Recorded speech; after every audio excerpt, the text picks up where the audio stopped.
கிட்ட இருந்து வெளியே வாங்க விஜய் நாகரிகமின்றி பேசிய நைனா நாகேந்திரன். சட்டமன்ற தேர்தல் அறிவிப்புக்கு குறுகிய காலமே உள்ளது. ஆட்சியை தக்க வைப்பதற்கு திமுக கூட்டணியும் ஆட்சியை பிடிப்பதற்கு அதிமுக பாஜக கூட்டணியும் தீவிரம் காட்டி வருகின்றனர்.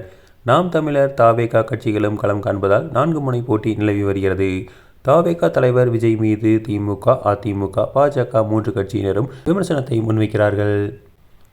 பாஜக மாநில தலைவர் நைனா நாகேந்திரன் சென்னையில் செய்தியாளர்களை சந்தித்தார்.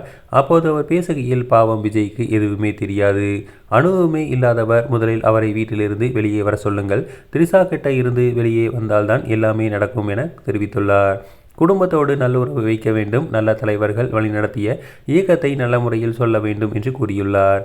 வீட்டை விட்டு வெளியே வந்தால்தான் இவையெல்லாம் நடக்கும். களத்தில் கவுன்சிலர் கூட இல்லாதவன், அதாவது கூரை ஏறி கோழி பிடிக்க முடியாதவன் வானமேறி வைகுண்டம் போக முடியுமா? இதுதான் விஜய்க்கு பதில் என கூறியுள்ளார். ஒரு காலமும் அவரால் இது முடியாது, எதுவாக இருந்தாலும் அனுபவத்தில் பார்க்க வேண்டும் சார், சட்டியில் இருந்தால் தானே ஆகுபேல் வரும் எனவும் தெரிவித்துள்ளார். மேலும் தான் ஒரு நடிகர் என்பதற்காகவே 32% வாக்கு வங்கி வரும் என்று சொல்வதை எப்படி ஏற்க முடியும்? முதலில் வீட்டிலிருந்து வெளியே வரணும் சார், குடும்பஸ்தனாக ஒரு கட்சி நடத்த வேண்டும். அவரெல்லாம் எனக்கு ஒரு ஆளே கிடையாது, அவர் சொல்வதற்கெல்லாம் பதில் சொல்லி கொண்டிருக்க முடியாது. விஜயகாந்திற்கு வராத கூட்டமா விஜய்க்கு வரும் கூட்டம் ஓட்டாக மாற வேண்டாமா என்று கூறியுள்ளார். மேலும் அனுமார் போல அந்த மலையை தாண்டுவேன் என நானும் சொல்லலாம், ஆனால் அது முடியுமா? ஒரு சீட் கூட அவரால் ஜெயிக்க முடியாது. தேர்தலுக்காக மக்களை திமுக ஏமாற்றுகிறது. திமுக தேர்தல் அறிக்கையின் சொல்லபடி பழைய ஓய்வூதிய திட்டம் உள்ளிட்ட எதையுமே செய்யவில்லை.